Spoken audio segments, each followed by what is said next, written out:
Let's start like this. Remember, the 5th of November, the gunpowder treason and plot.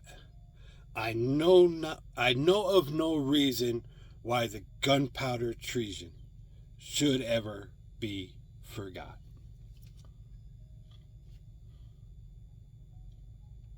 I recently did a video about the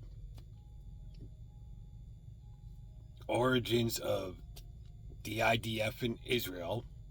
It wasn't to pick on Jews, it's because I'm going through and I'm studying all these different aspects of the Abrahamic faiths, because, the Abrahamic faiths are just, all of them are just drenched in blood. All the Abrahamic religions make up one, it's all a different viewpoint, but it's the same basic religion because everybody's honoring the same God. And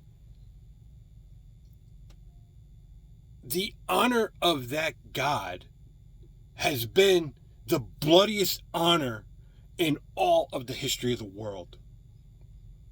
And it's made up of the Abrahamic faiths. You have all the different versions of Christianity, you have the different versions of Islam, and you have the different versions of Judaism. They all fight amongst one another, all fight inside against each other in their own sects. That's why I bring up Guy Fawkes, because Guy Fawkes is a really interesting start when you talk about the British Civil War.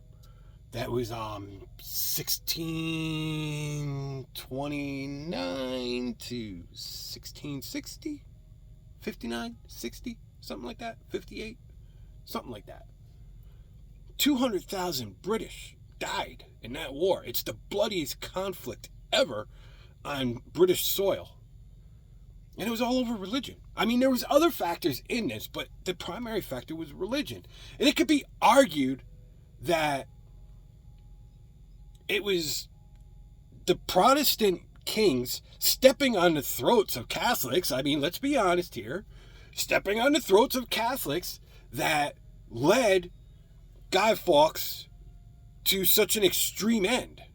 In the beginning, I mean, even here in America, our First Amendment, the freedom of religion, is based on the ideal that Guy Fawkes was fighting for, ironically. I know in the end he became a terrorist, but his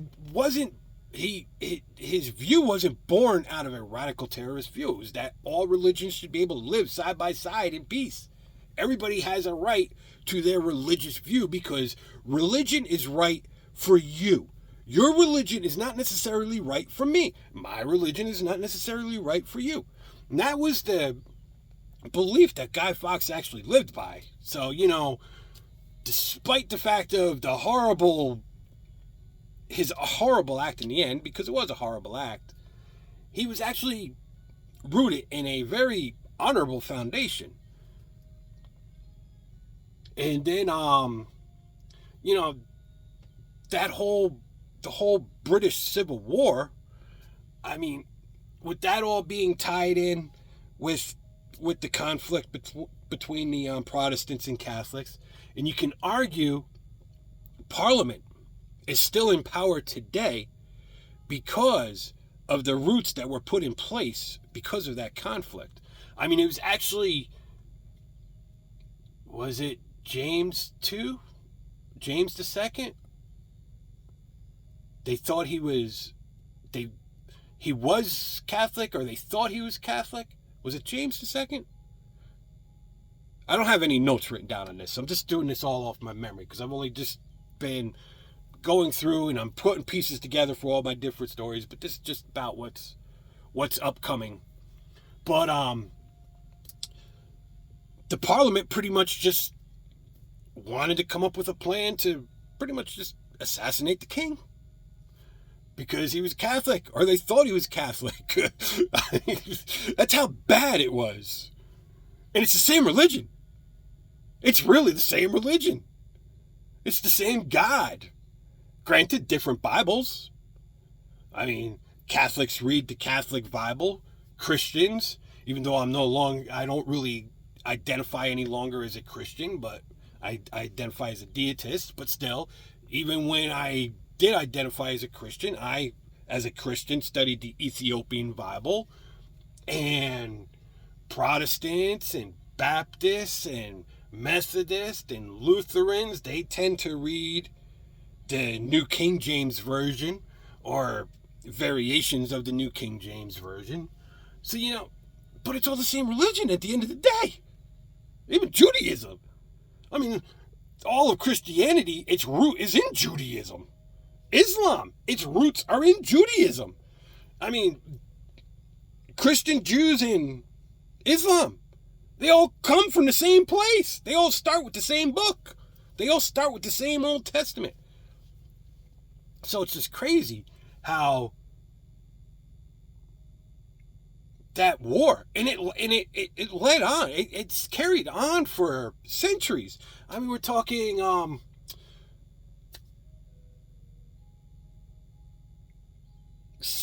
even before the British Civil War. I mean, we're going back, the 1500s, 1538, 1539, somewhere in there, maybe a little bit earlier, but this whole thing starts, and it lasted into my lifetime. Anybody from Gen X, I mean, unless you're on the extreme young side of Gen X, pretty much anybody in Gen X from the middle all the way back to the beginning of Gen X, we all remember what happened in Northern Ireland in the 80s. Bloody Sunday. U2 wrote a song about it, Sunday, Bloody Sunday. It was, and we can remember watching on the news. I mean, if you weren't watching bodies in the street in Beirut, you were watching bodies in the street in Belfast. I mean, and ironically, it was all over religion. Over here, it was Jews and Muslims. Over here, it was Protestants and Catholics. It was all religion. I mean, granted, with the whole, in the 80s, there was more to it than just religion still, but the root of it was still in religion.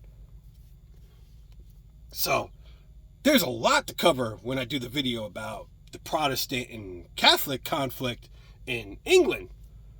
But, Protestants, killing Catholics left and right in England doesn't mean the Catholics were, great people, because we also got to look into France. In France, we have the French War of Religion. Mid-1500s up to 1600, pretty much. 4 million people died in that war. A king had to convert to a Catholic to end the war. King Henry IV had to convert to a Catholic to end the war of religion in France. To this day, France is still considered a Catholic nation, even though it's got a very strong Protestant group in it, and they live, for the most part, side by side in peace. But a king had to convert to a Catholic to end the murder of Protestants. I mean, the thing is, in France, it wasn't Protestants murdering Catholics. In France, it was Catholics murdering Protestants. And let me tell you, in England, they were just taking heads. In France, the Catholics?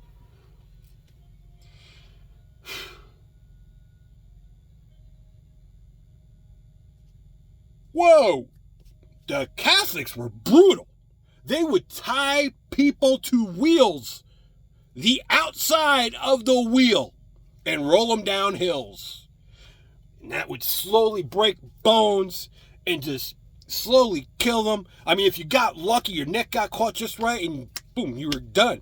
But if you weren't lucky, you died a slow and agonizing death tied to a wheel rolling down a hill. And that was the easy way out. They had torture devices for Protestants where agonizing death. Anybody ever seen the movie The Stand? Ironically, the last scene where he ties them all up and he's going to have them all ripped into four, that's a Catholic idea. That's how Protestants were killed in Catholic France during the War of Religion. But it was horses. So, the religions of Abraham are just drenched in blood. And the further I go down the rabbit hole, because I started down this rabbit hole with exploring terrorism in the Middle East, and I got news for you. It wasn't the Muslims that brought terrorism to the Middle East. And it wasn't Muslims that brought Nazi-style warfare to the Middle East. Even though Jews and Christians and Muslims were living side by side, relatively peaceful.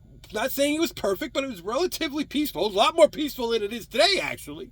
It was actually, you would call it living in peace compared to today. But they were all living together in Jerusalem in the early 1900s. And unfortunately, the British, the French, and Russia, they put a whole thing in motion. And because of all the double dealing and all the backstabbing, everybody thought that the other was backstabbing the other. And so that's how you wound up with this whole conflict between the Jews and the Muslims, and then the Christians got dragged into it. Because the Jews, when the Jewish terrorists, they didn't care if you were Christian or Muslim. If you weren't Jewish, they were killing you. They were killing Christians and Jews left and right. I mean, they're bombing hotels. They were actually bombing ship. They blew up a ship with nothing but Jewish refugees on it. And they killed 200 Jews. That was a Jewish terrorist group did that. The whole, I mean, I can't believe how brutal. But then again, the Jewish religion is, but like I said, all the Abrahamic religions are brutal. It's just in the Bible, it's mainly the Jewish religion that gets all highlighted as great acts of war.